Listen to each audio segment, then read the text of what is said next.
Welcome to Leadership Talk, the official Waymaker podcast, the place for conversations about leadership, strategy, and technology that help make business improvement business as usual.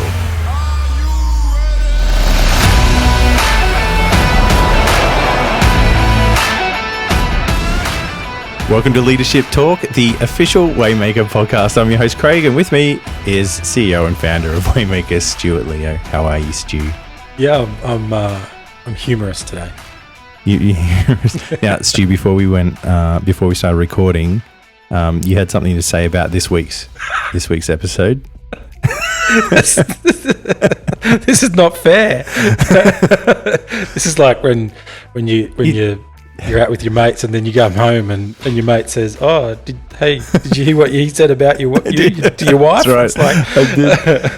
All right, we're halfway through the 5 leadership postures. I've got to say it now, haven't I? Okay, yeah. You do have to say it. I said, and when we started with the curious leader, and then last episode was the persistent leader, and I said, okay, we're doing the empowering leader this episode, and you said, that's the boring one. And then what did I say? And then you said, we'll have to figure out a way of making it interesting. If this was alive, we'd just watch all our viewers just jump off. Just like drop off. No. And then I said, actually, it's not boring. It's not boring. It's not boring. It's not boring. All right. So for the next 25 minutes, we might make this a 2-hour episode. But we're talking about the empowering leader today, Stu. And it's posture number 3 in our 5 leadership postures. It is posture number 3. And it kicks in at what we would call the calibration growth stage of a business. So you're the expert, so I'm going to handball it to you to go find detail, and I'll ask appropriately interesting questions where I can. So we're at the middle point of the leadership curve. We've moved from ideation, the curious leader, to identity and market fit, the persistent leader, to calibration, the empowering leader. And I jokingly said it was the boring one. You know why? Because it's kind of like Wednesday, hump day. It's the boring day in the middle of the week. And in fact, this is the non-exciting one generally, because often this can be where we spend so much time. And right. And so often in business, we're in this phase, in this calibration. And for clarity, curious leader is leading yourself. Persistent leader, leading others. Empowering leader, lead leaders. Now, that's a pretty big, significant jump, and that should not be boring because now you're starting to lead leaders. But if we were to draw a bell curve on, as opposed to just the bottom left to top right curve, that the empowering leader would be the bell in the bell curve. Does that make sense? 80% of us live here, and so this is often the ordinary experience, the normal experience, and it can feel normal, but actually it's the extraordinary time.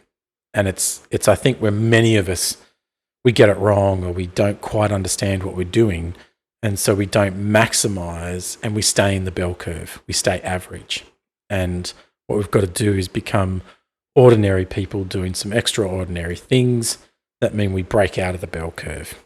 Because when we can break out of the boring bell curve, we can move up into the wisdom and the inspirational leader, into leading leaders of leaders and leading industries and markets and groups, and start to really strive into new and interesting places. Does that make sense? Yeah. So you're talking about the bell curve, and there's obviously the classic Jim Collins good to great bell curve, where you actually sort of get near the top, and he encourages you. This is kind of where, I don't know whether reinvention is the right word, but this is kind of where you've actually got to intentionally create upward momentum, or you just drop off again. And this is probably around about that space, yeah? Yeah, absolutely. You think about the classic S curve, and each of these are S curves leading up, moving you up.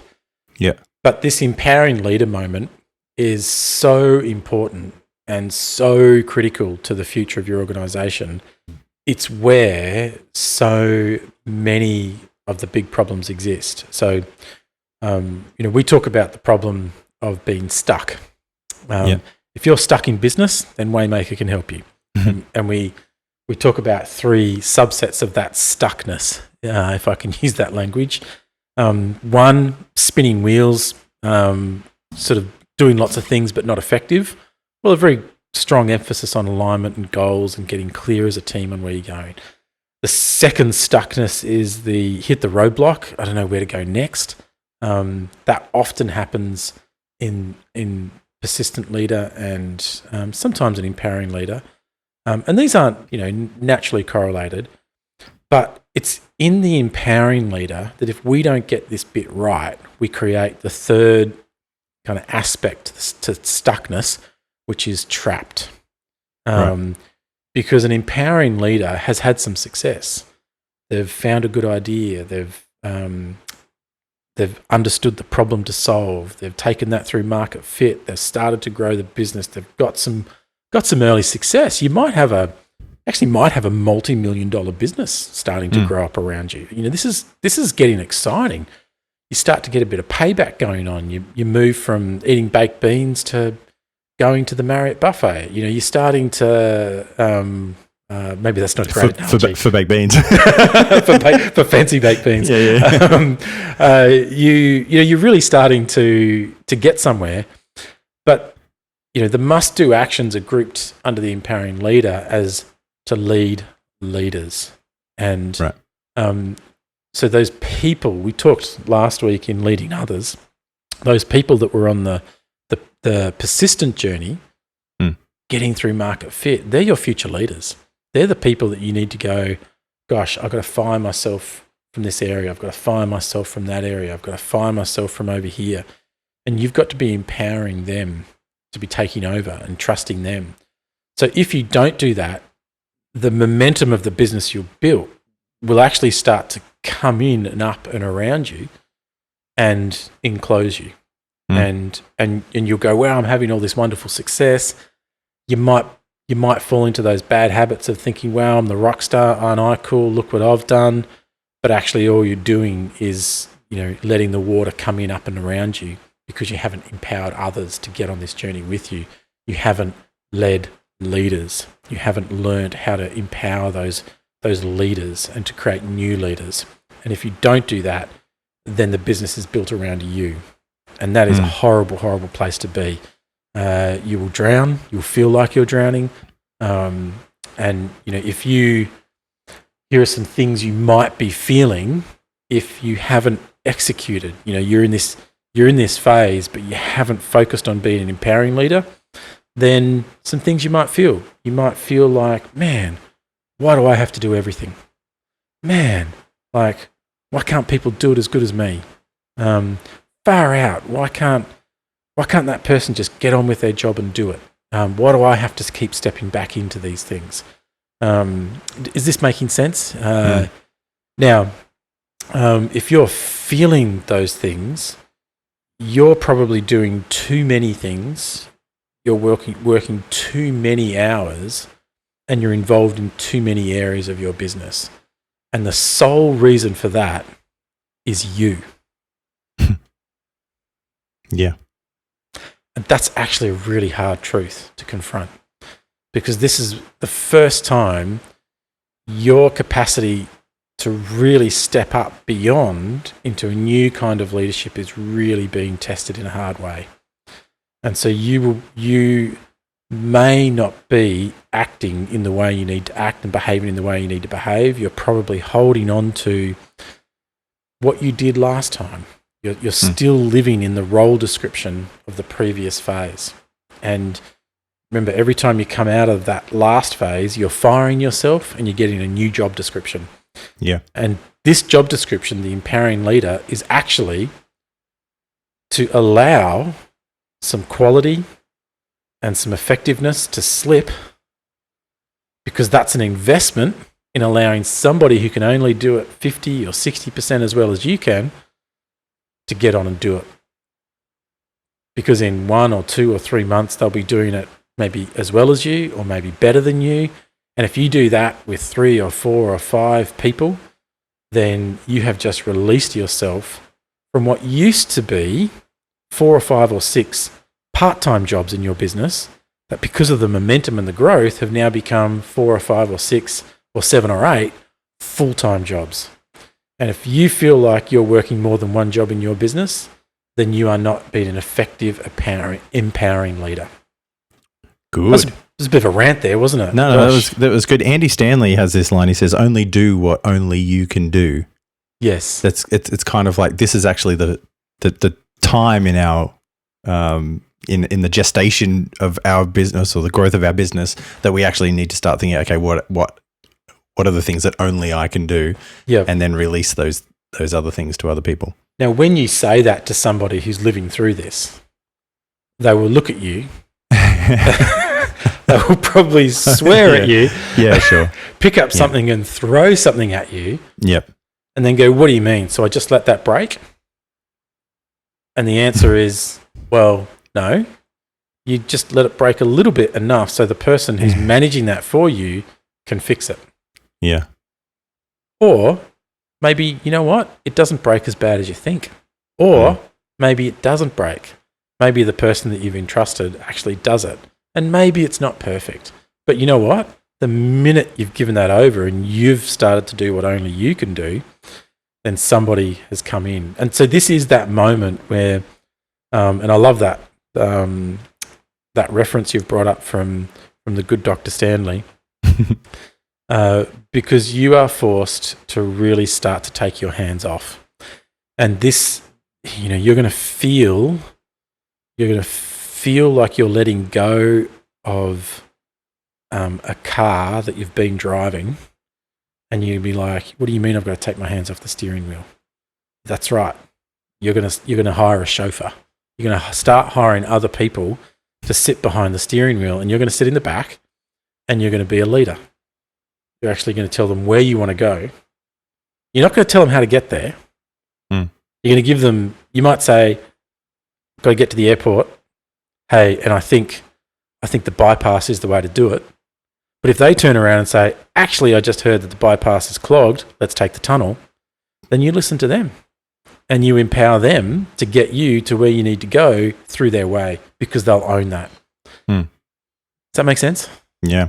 So empowering leader, Stu, and just a reminder, this is a posture. So this is the same leader that was the persistent leader, actually just taking a different leadership posture, which is kind of what's unique about this whole idea, right? Yes. So we're actually changing our posture here. And at this stage of business growth, we've called this calibration, but it's where we grow teams, and we're talking this about, leading leaders, growing teams, but there's also skills and systems are also a part of this, where we've kind of like just got by on adrenaline and sheer passion. Yes. Now we're actually starting to have to introduce systems and actually develop skills within our team to actually get us to the next phase. You want to talk about that?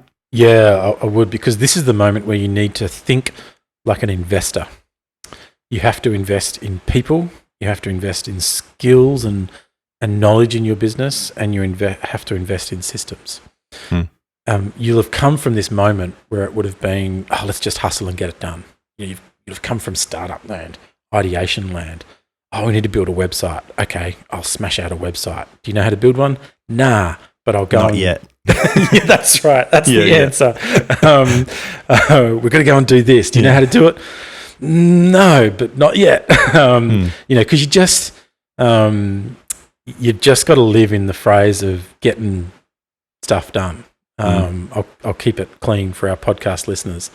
And so, if you've got a leader that's we're just in the getting it done kind of phrase, you've got to make that transition. You've got to break that mindset. You've got to go, no, we're going to move now from getting done to investing in the right people, the right skills, and the right systems, which means we've actually got to take a step back, and we've got to go, okay, if we were just getting it done, we might have thrown in that Band-Aid solution in the past, but this time we're going to do something different. We might actually invest in a platform, and we might roll out version 1.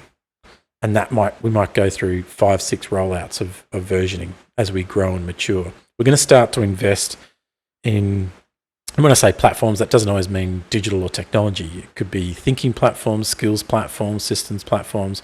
We're going to start investing in platforms that really start to put the foundations to the business. And so we've got to think like an investor. Yeah, cool. And so these are under some of our must-do actions under this posture, leading leaders. So we're talking about building our skills and systems, right, for continuous improvement. What are some of the other must-do actions that we have to do in this stage? Well, the reason why we build platforms through skills and systems is to increase capacity. When we're just hustling, getting through ideation and market fit, it's kind of like if you've got to work an extra 3 hours, work an extra 3 hours because we don't have the time, the budget, the effort. We've got time, but we don't have money. We've actually, at this point, we're starting to make money. We've found some market fit. And so there's either money, cash flow coming in, and or we're able to raise capital because we've got money coming in. So we've actually got to step back and go, okay, how do I now start to increase the capacity of those around me? Awesome. I've got to give them new learning methods. I've got to give them new skills. I've got to train them. I've got to formally train them. I've got to put in systems that are going to lift them. So capacity building is a key element of this phase. Because we actually don't want to build the business on the shoulders and the backs of the people we've hired.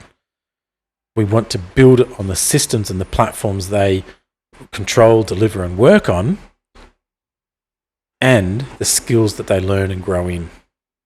That's good. I'm going to get you to repeat that. That's actually really good. The importance of not building on the actual. Yeah. So at this point in time, I'm just going to pause here. Are you hearing the rubbish truck? Is that why you're getting me to repeat it? No. I'm getting you to repeat it because it's good stuff. That's funny. It's like the rubbish trucks just decided to come around. For those watching, there was a recycling truck that just went past the window. But I just and maybe I just saw the little loopy arrows thing, and I just said, "Yeah, say it again. Say it again, Sam." No. But it's actually a really good point. Yeah, I know. Yeah, I do know what I'm talking about.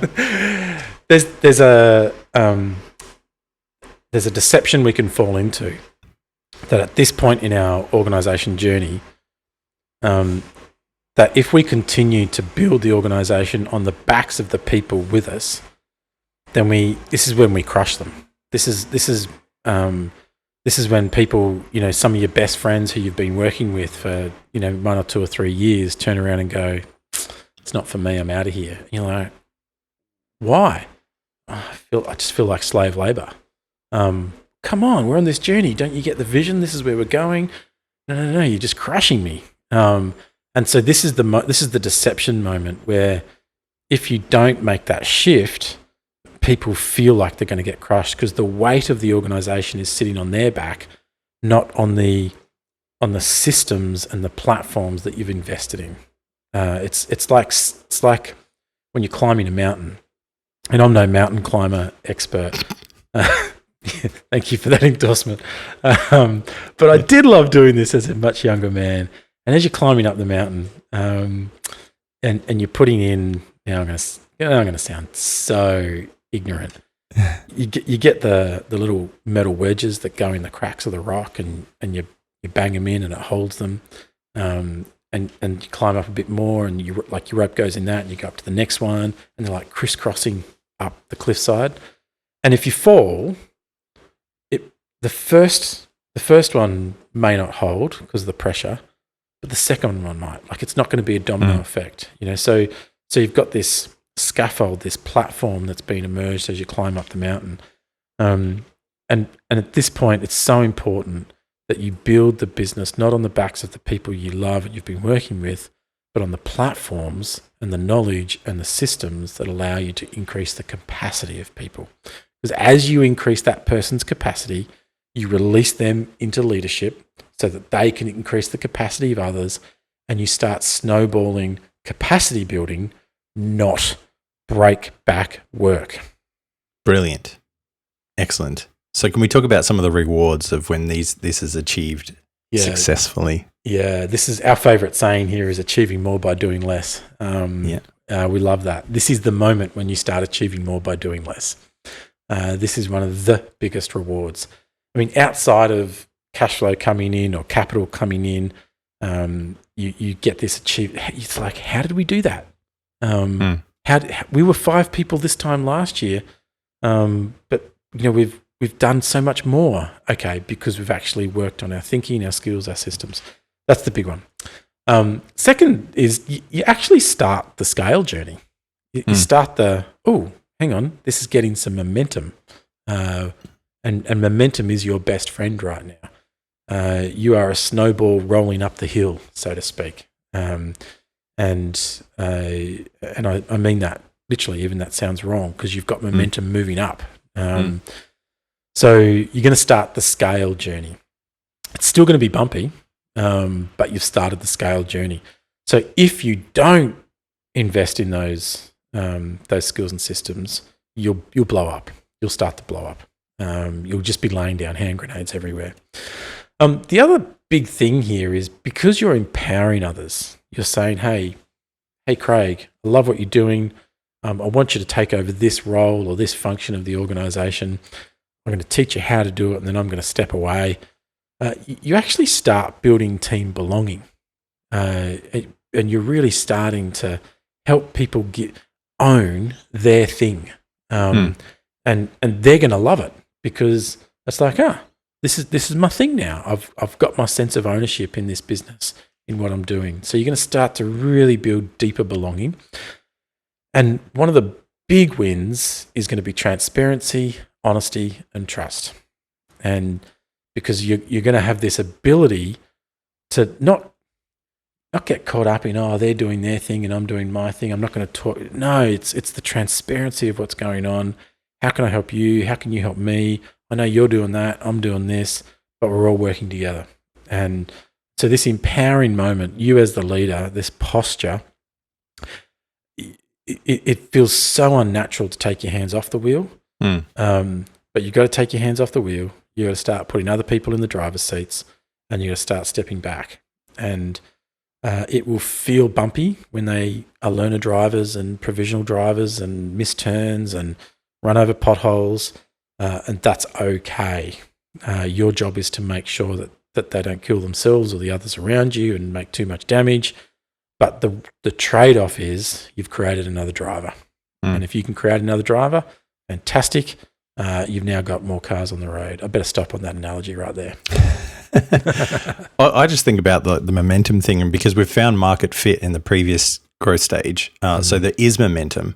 And actually, it's the momentum that allows us to put some of these systems in, so take our foot off the accelerator, so to speak, to actually get our systems and processes and develop our skills and all the rest of it, because we do have some forward momentum. That's right. And that's why it's not so critical as it would be if you tried to do this in an earlier growth stage. That's right. Yep. I mean, I often like to try and reference a leader that we know in these podcasts over the last couple of weeks, because we can sort of point at them and go, look at them, they sort of did this. Yep. But I don't want to point to a leader that we know. I want to ask you, the listener, to go, where have you been as a team member in an organization where somebody has said to you, no, I want you to take that over. Now, a couple of different scenarios may happen. They may say to you, hey, I want you to take that over. And then they just turn around and walk out the door. That's not empowering. Mm-hmm. That's throwing somebody a hand grenade. If you don't train somebody and support somebody, that's not empowering. When you empower, you take the power, the authority, the responsibilities, the resources, the access to capital, and all those things that are the power that you have, and you empower them. You put that power into them. And part of that is teaching them. Here's how you do this. Let me do one with you. Let me show you how. Our classic Waymaker mantra: show the way, build the leader. Sorry, show the way, build the system, train the leader, hold them accountable, help them win. So show the way. Let me show you how. Show the way. Do it yourself. Train the next leader. Get them along that journey. Build the system. Show them how the process or the system works to execute that team or that function. Hold them accountable.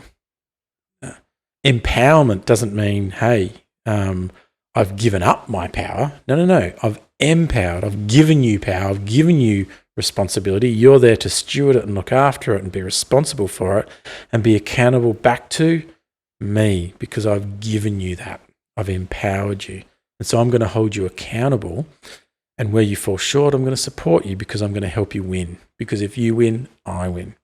Does that help? Yeah. Empowerment's kind of like trust delegation, isn't it? We talk a lot about task delegation, but trust delegation is a little bit harder. I like that. It's actually when we delegate trust that we start to empower. That's a really, really nice way of putting that, Craig. That's right. When somebody trusts you, they empower you. When somebody gives you a task to do, they give you responsibility. But when that task comes with trust, so you could say empowerment is tasks plus trust. And that's not a bad way of putting it. Good. Excellent. What are some of the risks if we don't do this well? This is not boring, is it? I'm not bored. So some of the risks. So the risks are obviously the opposite of what we've just talked about. So micromanagement. Oh, they're not doing it the way I want them to do it. Or no, I want to do it this way. If you fall back into micromanagement, which we all do, you got to pick yourself and go, got to step back. A couple of reasons. One is you may not have trained them, you may not have supported them, or they may not be the right person to do it. But that doesn't mean you've got to get in there and do it. You've got to hold them accountable. You've either got to answer those hard questions and then move on, but don't fall into micromanagement. Failure to release. So kind of tied up with that of hey, Craig, I want you to run this, but I'm not giving you the capital and the resources that I had to run it. Okay, I haven't released you. Or, hey, Craig, I want you to now do this, but I don't release you from the other roles and some of the other roles and responsibilities that I had you doing. So I'm not capacity building you. I'm putting it all on your shoulders. Does that make sense? So failure to release is really critical. If I put somebody into a new area of the organization and I haven't released them from some of the other areas of the organization, then I've failed to release.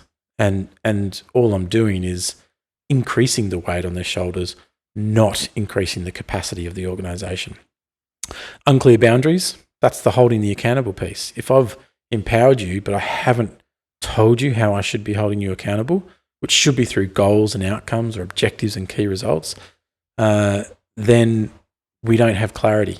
We've got unclear boundaries. You might run off and go and do something, and I'm like, that's not what I asked you to do. Okay, then we don't have an aligned goal.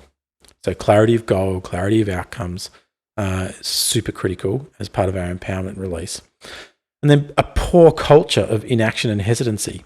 If there isn't the trust, you have to trust somebody regardless of whether they get it right or wrong.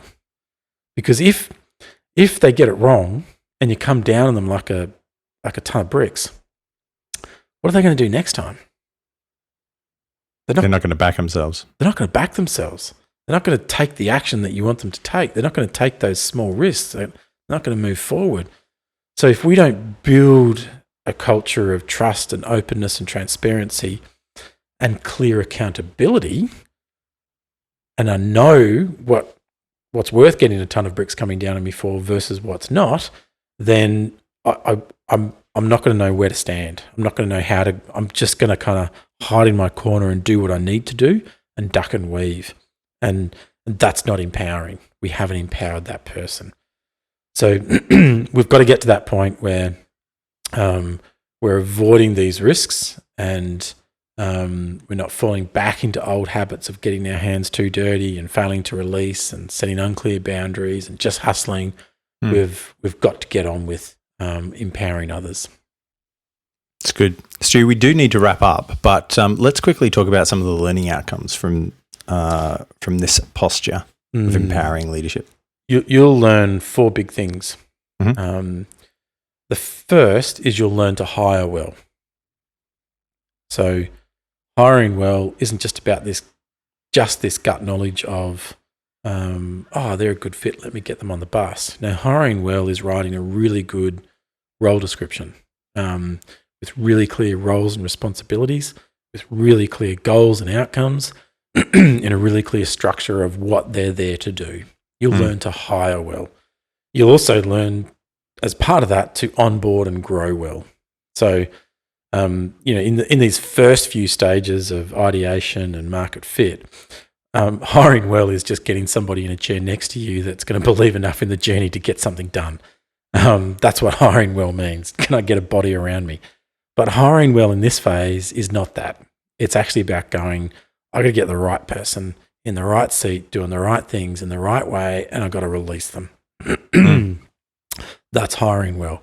And that's a real step up in your employee experience and developing good documentation. Yep. The second big thing you're going to learn well is, as an outcome, is delegation of authority. And we've talked a little bit about that, so I won't go into too much detail. Mm-hmm. But you will learn to impart authority to others. You will learn to do that culturally as well as practically through policy and documentation, as much as from the cultural sense in a meeting where you impart your authority through culture into that person, where you say, hey, Craig, hey, team, Craig's now going to take this. I love what Craig has done with A, B, C. He did an awesome job in achieving X, Y, Z, and now we're going to support him to go forth and hit these goals in this new role. Yep. That's delegation of authority. People go, wow, the guy at the top's endorsing this guy because he's done this, this, and this. Let's rally around. And now Craig moves into that position of authority. You've delegated that authority culturally, practically. Does that make sense? Yeah, it's good.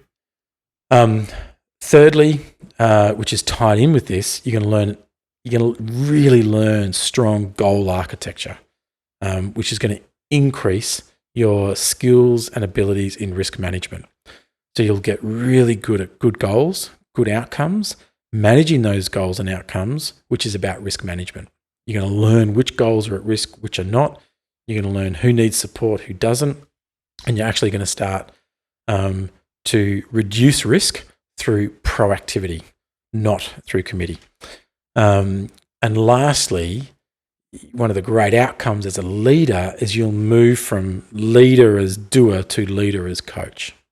And that's the big shift. Leader is the conversations you have with your team members won't be about showing them how to do. They'll be helping them understand their strengths, their abilities, build their awareness, set their own goals. You'll become leader as coach, not leader as manager or leader as doer. And so 4 big outcomes at this stage. You're going to learn to hire well. You're going to learn to delegate authority well. You're going to learn to do good goal architecture and risk management well. And you're going to learn to become leader as coach. You're going to have this big mindset shift. And that's super exciting. I can't believe we opened this podcast talking about how boring this stage is. That guy should be fired. It's probably the biggest metamorphosis of a leader in this phase, right? It is. Because that's really, really where you're maturing, starting to mature, which is actually the next phase of our growth cycle and our next posture, which is actually just transitioning again. So next episode, we're going to talk about the growth stage of maturity and how we expand the organization, which we can do once we've got this empowering leadership posture right. So that is actually, there's so much gold in that little 36 minutes that we that 25 minute podcast that we squeezed into 36 minutes.